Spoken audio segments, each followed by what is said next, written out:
muli, magandang araw mga bata.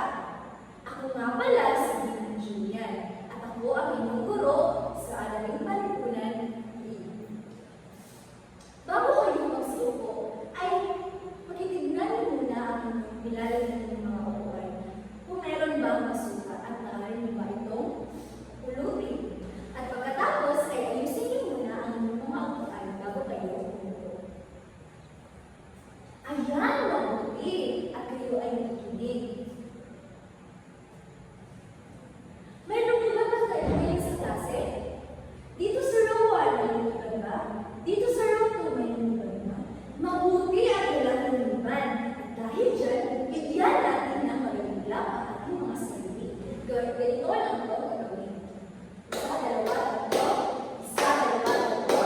Magaling, magaling, magaling. Yan, mabuti.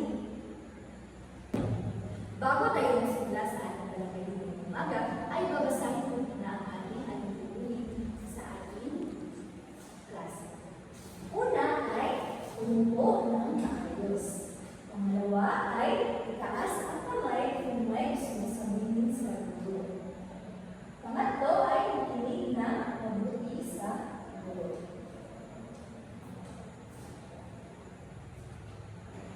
Sino dito ang nakakaalala tungkol sa ating paksang tinalagan kahapon? Okay, Nick! Okay, ang ating paksang tinalagan kahapon ay patungkol sa wastong pag-aalaga sa hayop. Ano naman ang kahalagahan ng pag-aalaga ng hayop? Okay, Felix! Okay, mabuti at ikaw ay nakakaalala. Ang tamang pag-aalaga sa hayop ay makakatulong sa ating pang-araw-araw. At ngayon ay mayroon akong inihanda ay kwento sa inyo. At maaaring ibang basahin ito ng sabay-sabay. Ang kwento ito ay nagpagatang ang bagong daan ni Aling Nena. Si Aling Nena ay nagtitinda ng gulay sa palengke sa Gandang Bayan. Bawat araw, naglalakad siya ng malayo para makapunta sa palengke. Minsan, mahirap ang daan dahil maraming bato at putik kaya nakapagpumunan. Isang araw, nagkaroon ng bagong daan sa kanilang lugar. Mas malapad at maayos ito ay hindi na mahirap maglakad ng mga bisikleta. Dahil dito, mas madali nang pumunta ang mga tao sa palengke. Dumami ang bumibili kay Aling Nena. Mas masaya siya dahil mas maraming tao ang kanyang matutulungan at mas lumaki ang kanyang negosyo. Natutunan ni Aling Nena na ang mga daan ng palengke ay mahalaga para sa lahat dahil nakakatulong ito sa pagkakaroon ng magandang buhay. Sino nga ang tauhan sa kwento? Okay, si Aling Nena. Ano nga ang kanyang buhay? Siya ay nagtitinda sa palengke. At ano ang natutunan ni Aling Nena? Natutunan ni Aling Nena na ang mga daan ng palengke ay mahalaga para sa lahat dahil nakakatulong ito sa pagkakaroon ng magandang buhay. At ngayon, ay pag-aralan natin ang tungkol sa mga infrastruktura sa lalawigan. Tulad ng daan at palengke.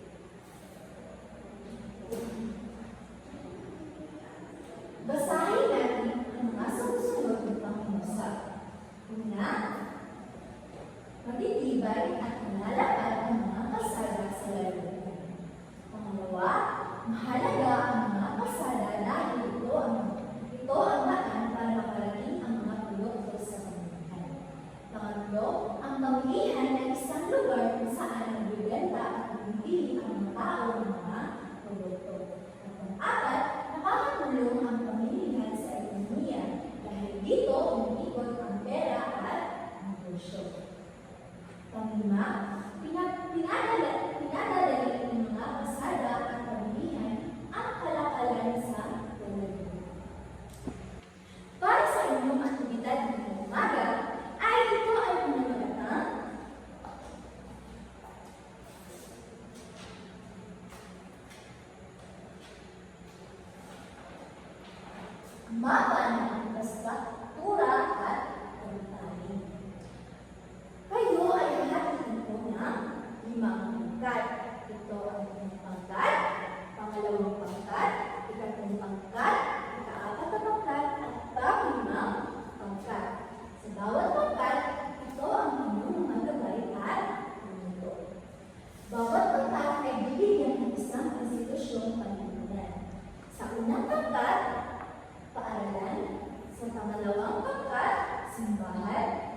pangatlong pangkat, ospital, at sa pang-apat na pangkat ay istasyon ng pulis, at sa pang-limang pangkat ay pamilihan.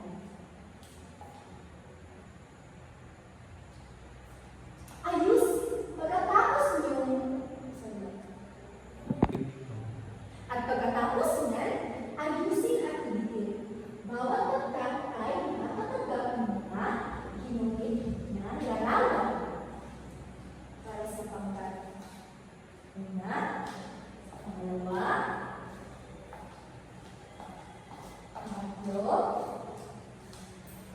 pang-apat, at pang-lima. Ang mga larawan na ito ay may kaugnayan sa kanilang mahalagang institusyon. Ayusin at ibigin ang mga larawan sa isang mapa sa lugar saan karaniwang matatagpuan ang ganitong institusyon. Paglalahan ng bawat pangkat. Magkakaroon ng isang kinatawan ang bawat pangkat upang ipaliwanag ang kanilang bahagi ng mapa. Ang kanilang mapaliwanag ay ang kinakawan ng mga larawan, ang gampanin at halaga nito sa komunidad at ekonomiya. Mayroon na lang kayong 3 minuto para alisin ang mga lupit na larawan. Maaari na kayong magsimula.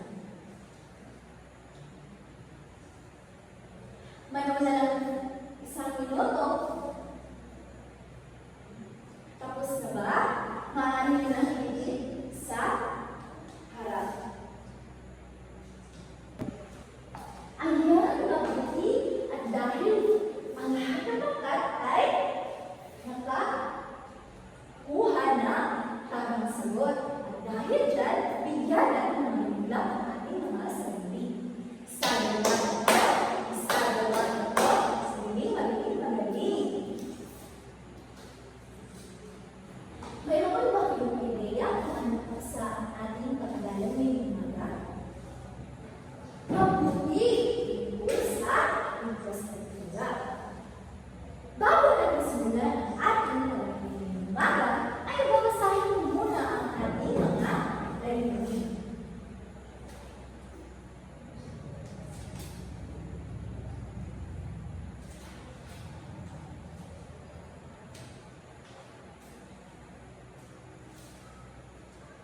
Ito ang ating mga layunin. Pagkatapos ng 60-minutong sesyon, ang mag-aaral ay inaasahan na matutukoy ang mga halimbawa ng infrastruktura sa kanilang komunidad at ipaliwanag ang kahalagahan nito. Pangalawa, nakakasabay kung anong uri ng infrastruktura ang nasa larawan. At pangatlo, magpapahalaga sa infrastruktura ng komunidad sa pamamagitan ng malinaw na paglalahad ng kahalagahan nito sa pamamagitan ng pagtatanim. Ang infrastruktura ay tutukoy sa mga panahing pisikal na infrastruktura na kinakailangan ng panglimana ng isang komunidad, tulad ng kalsada. Ito ay mahalaga dahil upang mas mapadali ang transportasyon ng mga tao. Tulad ito ay nakakatulong sa transportasyon natin sa pang-araw-araw. Sa pangatlo ay ang pamilihan. Dito tayo bumibili ng ating mga kailangan sa ating pang-araw-araw. Para sa inyong paglalakad ay sabihin kung ano ang larawang aking ipapakita. Ano nga ito? Okay, mabuti. Ito ay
Nga,